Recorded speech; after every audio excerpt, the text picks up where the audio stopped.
For nearly 16,000 years, the Grand Hall of the Stellar Concord had known only words. Its vast walls of living crystal stretched higher than mountains, expanding imperceptibly with time, shaped by the footsteps of millions of envoys from tens of thousands of civilizations. Within this chamber, war had been outlawed. Not once in all those ages had a weapon been raised. Peace, fragile, procedural, unquestioned, had endured. Ambassador Marilis Rowan stood at the Terran delegation dais, listening as the council debated yet another territorial dispute. Humanity had joined the Concord barely 2 centuries earlier, and in that time they had learned the rules well. Smile when dismissed, bow when ignored. Accept delay as justice. The Xylarian ascendancy demanded exclusive extraction rights.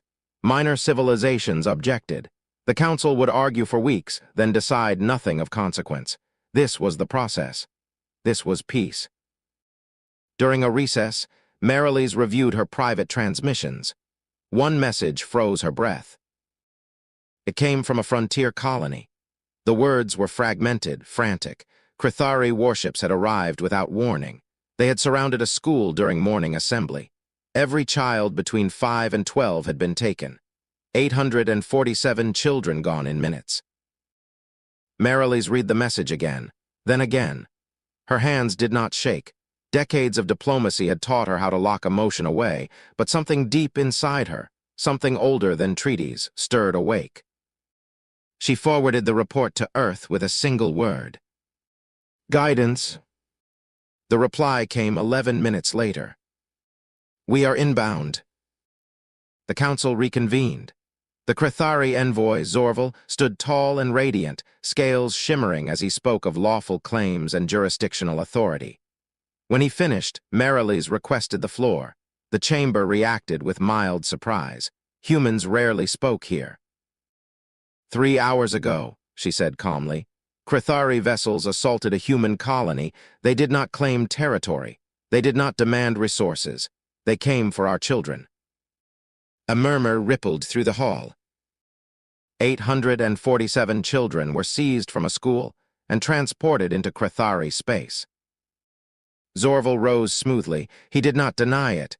He smiled. They have been relocated for their own protection, he said. Temporary guardianship until jurisdictional matters are resolved. Silence fell. You are holding our children hostage, Marilis said. Encouraging compromise, Zorval replied. The council arbiter drifted forward, radiant and impartial. This matter requires investigation. A tribunal will be scheduled. When? Marilis asked. Possibly within 6 months. 6 months? Marilis nodded. I understand. I must consult my government. 12 hours later, she returned. The chamber was crowded now. Curiosity had spread. Many had come to watch humanity plead. I am authorized to deliver my government's response, Marilis said. Humanity demands the immediate return of every child taken. You have 72 hours. This is not a negotiation. The Crithari leader laughed openly. And if we refuse, you dismantled your weapons, you chose peace. Marilis met his gaze. We will come for our children. Anyone who stands in the way will learn why we hid what we truly are. Across human space, a message moved through channels no one else knew existed. Our children have been taken. Come home. Bring everything. Factories buried beneath mountains awakened. Shipyards hidden in deep space came alive. Veterans who had officially never served answered the call. For 3 days, the galaxy watched human space and saw nothing. The Crithari fortified. The council scheduled hearings months away. On the 4th day, every human vessel altered course. Freighters abandoned cargo. Passenger liners turned back mid-journey. Exploration craft vanished from known routes. Humanity was coming home.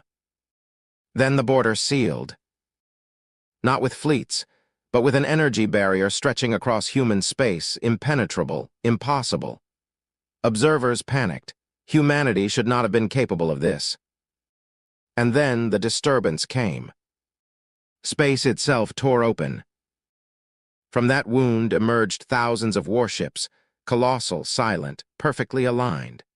An armada beyond anything seen in 15 millennia.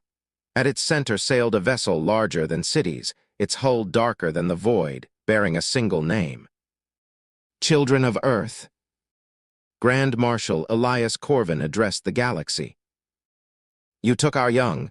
You turned them into leverage. That decision will define your future. The fleet advanced. They did not slow. They did not threaten. They fired. Fortress stations fell in minutes, disabled, not destroyed. Crews lived. Weapons died. We could erase you, Corvin said calmly. But this is not about vengeance. Return our children. Stand aside or be moved. Defensive lines collapsed without battle. Entire fleets were bypassed as human ships vanished and reappeared beyond them, folding space itself. What had been thought a choke point was revealed as an illusion. At the moon where the children were held, the human fleet encircled the world and waited. You have 1 hour, came the final message. The Crithari commander threatened to kill the hostages. The hour passed. Deep beneath the surface, lights died. Guards fell unharmed, unconscious, never seeing what struck them.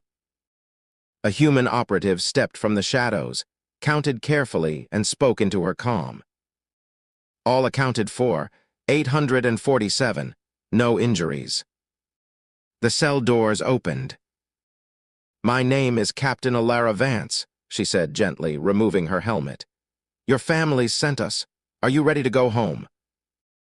A child whispered. They said no one was coming. They were wrong, she replied. We never abandon our own. Within minutes, the children were gone. Above them, every screen in the command center displayed the same message. Our children are secured. Do not follow. They vanished without trace. The children returned to Earth beneath clear skies. Parents collapsed in the streets. The sound that rose was older than celebration, a species reclaiming its future. The council demanded answers. Humanity gave them truth. We concealed our fleet, the ambassador said, because your peace protected the powerful and delayed justice for the weak. When our children were taken, you scheduled a hearing. We acted. She presented a new charter, one that protected the vulnerable, demanded immediate response, and ended exploitation by delay. You may accept this, she said, or reject it, but humanity will no longer pretend to be harmless. They rejected it. On an unremarkable Tuesday, humanity withdrew from the council. Borders closed. Knowledge sharing ended. Humanity waited. Without them, systems failed. Empires fractured. Smaller civilizations suffered, then remembered who had tried to protect them. Decades passed.